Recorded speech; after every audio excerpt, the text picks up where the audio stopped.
Okay, so we're gonna be doing a bit of awful video. Fucking Fusion popping up full screen. That really annoys me how it forces itself full screen when it loads stuff and like opens up. I really don't like that.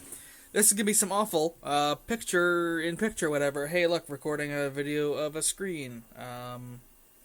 Just because I don't feel like editing or anything, and I'm super tired. So there may be yawn breaks like that. So this, let's move this out of the way. This is the Assaultron helmet from Fallout 4. That exposure is messed up. There we go. It's a really cool helmet. It looks really badass. I guess that's where the pictures are all gonna be. I like the look of it. And it pops open when you like put your weapon away in the game like that. And I have some pictures of it in game for reference. Open, not closed. So long story short, basically, it's really cool, and I like it, and I like things that are functional. So I have my Fusion project here that has basically a scan of someone I know in a motorcycle helmet for a sense of scale. I have a rough sense of my head in a 3D scan with a Connect and I think K-Scan 3D. And I have the game files. And so originally these are were bump mapped for all the textures. So you can see how they are like that. Not very good. I tried smoothing them out and stuff. There's only so much I could do. So I ended up paying someone who does this modification stuff, like sculpting and stuff, to make changes to the model, and it looks really nice. Yeah, it just looks bang on. It's nice and smooth. Sizing and stuff for, like, because it's a video game, like these things in here don't really fit and they line up, they hit together and stuff. Yeah, that's not great. Anyways, the whole point of this is that I am now finally making progress on this project. And I am doing some test prints. So I already did, so I am going to be, at least hopefully successfully, 3D printing this helmet full size. And not only making it, as it looks in most of the images with the plates closed, if I can, and I really, really want to, because I like stuff that's functional, I want to actually have the plates move, like open and close. I have some rough ideas for how I would do that. It's going to be really tight. Hopefully I can get small servos. There's basically wire that they use for actuating ailerons and stuff, flaps in remote control planes. Use servos with those and maybe springs and rods or little gas struts from RC cars, something like that, to make the plates open and close. Maybe I won't be able to get exactly the same sort of motion, but hopefully I'll get close. So I did a test print of like the neck ring, and I can't fit it over my head basically. I can't fit it over my head, so I had to chop off like the front section that goes under the chin, and that'll go on with magnets or something. And now I'm printing basically the face section that has like those two prong things that I was talking about clipping out. And has a little bit of the ears just for the placement and stuff. So yeah, this is again just a thing to get a sense of scale, because this whole project is going to use at least 3 kilograms of filament. It's going to be basically a full kilogram for the top half of the helmet, good chunky one for the bottom half of the helmet, that's including supports and stuff. And then each of the sets of plates are going to be like 500-600 grams of filament each. So I'm doing test prints with the filament that I have right now. It's not the cheapest stuff. I could go cheaper and cut a lot of cost out on the project, but whatever. This is still extremely early stages. This might completely flunk. I don't know. I really hope it doesn't. Like, worst case, even if I can't make them move properly, it'll still be really fucking awesome. But this is also why I bought myself, where is it? An Iwata Neo airbrush. Because this is basically my first prop project. And it's probably really stupid to do something so massive as a project, as like a prop thing. Just because of the sheer scale of it, and like never having done this before, I'm gonna have to be doing sanding, and like I'll use XTC 3D probably for the exterior.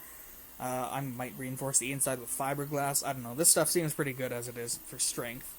But yeah, I just wanted to post that basically. I'm not going to be doing my dual extrusion upgrade for a while, because I need every millimeter of print surface that I can get, and losing 10 millimeters on the x-axis is really just not going to work with, as you can see, the sort of clearances that I have to deal with.